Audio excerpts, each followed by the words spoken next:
This is Southern Cross News with Rachel Williams. Good evening, thanks for joining us. The state government has picked at internal divisions within the opposition following a fiery debate at its state conference. Labor leader Rebecca White today using her keynote speech to promote a united front. An anthem for a leader taking Labor to the next state election. Rebecca White using her keynote speech to outline major Labor policy. We will wind back this government's unnecessary and unwanted plan to lower Tasmania's school starting age. Promising solar panel trials for social housing and an improvement to youth unemployment, standing by the controversial Medi Hotel plan and vowing to boost the health workforce. Because this is the only party that doesn't just talk about making people's lives better. We fight for that change each and every day. A party the Liberal government doesn't believe has the ability to govern in a majority. If we don't win 13 seats, then I guarantee you Labor and the Greens will again form another minority coalition. And as new candidates eyed off competition, there's people hurting, and they say that the Liberal government's not listening to them and they want us back there. It was an internal Labor Party spat that caught the government's eye with a call for disciplinary action over sitting members who voted against a voluntary euthanasia bill. We've just gone through a debate where all MPs were supposedly allowed conscience votes. It's a window into the soul of the Labor Party that the policy is being dictated by faceless people. You know, there were people at that conference saying it was as a disgrace that Labor members had a conscience. A fiery election build-up in the works despite an expected March poll date. Jacqueline Robson, Southern Cross News. Investigations continue into a deliberately lit fire that destroyed a property in the Hobart suburb of Berrydale overnight. Emergency services say the blaze was one of 2 targeted attacks overnight. This is the aftermath of the alleged arson attack on the abandoned Weatherboard home. The damage so extensive, the property will now be demolished. Just through early signs, we've had one. We actually had quite a few in this area over the last couple of weeks, and the early signs are stating that there has been some forced entry. It is boarded up, so it is stressed that it is a vacant property. Emergency crews were called to the out-of-control blaze in the old caravan park just after 5 o'clock. It's understood the building has recently been occupied, but it was empty when the fire started.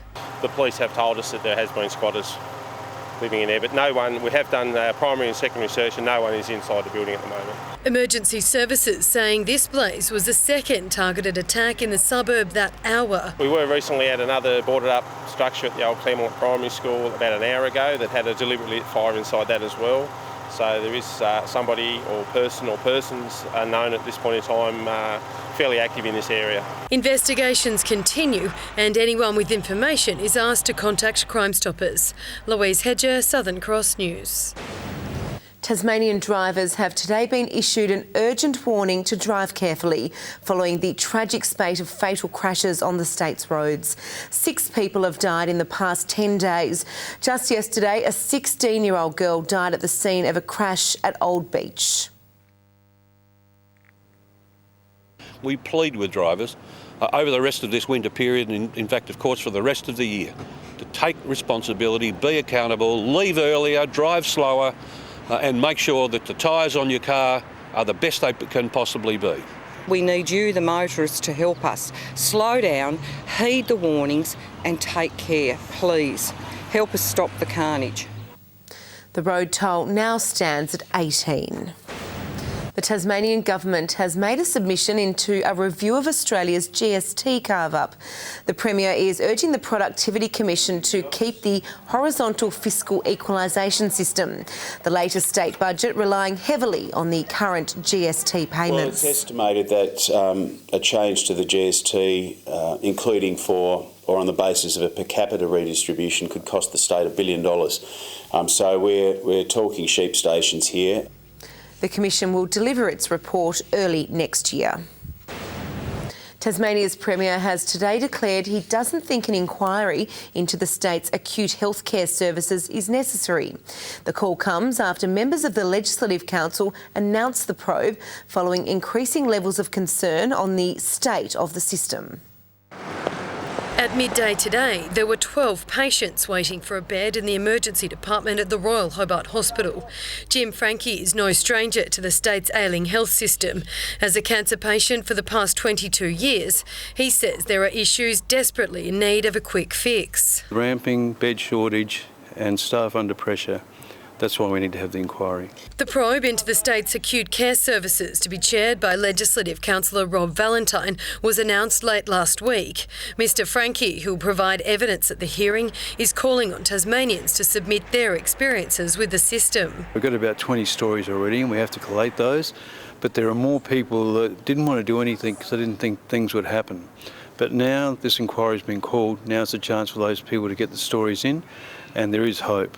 But for Premier Will Hodgman, it's an unnecessary review of issues already in the spotlight. I suspect that this inquiry will just cover ground that's familiar to Tasmanians. So we respect the fact that an inquiry is going to happen, but we'll be getting on with the job and delivering good outcomes for Tasmanians who need healthcare. Louise Hedger, Southern Cross News. Tasmania's fire authorities say they've decreased the risk of major out-of-control bushfires in several parts of the state.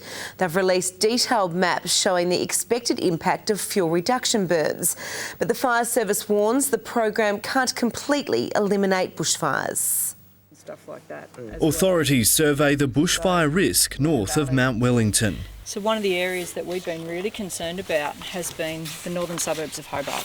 We're in the Glenorchy City Council area, in a patch of bush recently targeted by a fuel reduction burn. We're going to find it easier to control, easier to manage, and it's going to cause less damage. This is one of 185 burns conducted this season. Programs like this, you don't just fix the problem and it's solved and we moved on. We need to keep maintaining that effort and maintaining that work. Dr Stephen Bresnahan from the Fuel Reduction Unit sees forests with a special set of eyes. He looks at the potential of a hungry fire. So it's ground fire and shrub fire that you're actually looking to reduce. That's where the fuel that will carry the bushfire in this countryside is. An important aspect of Tasmania's bushfire preparation is collaboration between the fire service, councils, parks and wildlife, forestry and private landowners. Bushfire doesn't stop at a property boundary, so it's really important that this fire comes through the landscape. Glenorchy Council, we look at how it might impact Hobart Council. This map of Devonport shows the relative change in bushfire risk since the start of the program, with the blue area west of the Mersey decreasing by 10 to 25%. In Launceston, the bushfire risk has gone down around Blackstone Heights, Prospect and Ravenswood, but natural fuel loads are increasing in Summerhill, Riverside and Lagana. So we're under the main easement transition power lines here. We're shown a burn and clearing under a vital set of high voltage lines, providing power to Hobart. Something like this break here that we're in now, this will help build a line for firefighters. Absolutely. And the burning that we do, it reduces risk. Doesn't stop bushfires from happening. Burns like that have reduced the bushfire risk up to 25% in Hobart's west, including bush fringe suburbs like Mount Nelson, West Hobart and Lenna Valley. Claremont's risk has lowered up to 50%. But on the eastern shore, fuel loads are increasing around Risdon Vale, Gilston Bay and Cambridge. We did actually actively do some burning in that area, but as you will recall, there was quite a large fire on the eastern shore 10 years ago, and we're still seeing that recovery and those fuels reaccumulating post that event. While bushfires may feel like a distant problem in the depths of winter, fire authorities say every bit of preparation could help save lives and homes in just a matter of months. Michael Breen, Southern Cross News. Soaring electricity prices have triggered a new campaign to slash bills by harnessing people power. After yesterday's interstate dramatic price surge, mainland households are being urged to sign up. But Tasmania is safe from the price hike following a cap on wholesale power prices. Anne Woods suffers from sleep apnea, which means she needs this machine running 24/7, which also means the Woods consume a lot of electricity, but they weren't prepared for their latest bill. A shock. It has gone up over $150 more than the last quarter. And they're not alone. Just yesterday, New South Wales power bills jumped 17%, about $340. Over 10 years, that's a price rise of 113%. People are tearing their hair out. They're saying it went up by hundreds of dollars last year and the year before that. 5 years after the carbon tax, national power prices are now, on average, about 11% higher, around $220 more than when the axed tax started, which is why One Big Switch is calling 40,000 households to join the fight against power price rises. And the only power that consumers have over the situation is to get together and try and increase the size of the discounts available. Tasmanians will avoid the price surge following the government's 12-month cap on wholesale power prices. For details on the campaign, go to onebigswitch.com.au. Jacqueline Robson, Southern Cross News. Richie Porte has crossed the line unscathed in Stage 1 of the Tour de France. The wet and slippery time trial sent some riders crashing out of the race, but Porte's safe start leaves him with a big deficit to make up. A stellar season all builds up to this. His form is as good as it's ever been. Dreams of a Tour de France triumph starting with this 14-kilometre time trial in Dusseldorf, Germany. Richie Porte composed, confident, smooth, back on the pedals. Porte has already claimed Tour Down Under and Tour de Romandie honours this year and came so close in the Tour de Dauphiné. But today's stage was perhaps most influenced by painful memories of last year's Rio Olympics, where a high-speed crash left him out of action for weeks. Nice and safe, and accelerate now up onto the bridge. His caution bleeding time, but this spill by Alejandro Valverde vindicated Porte's approach. Is not getting up, he is not well.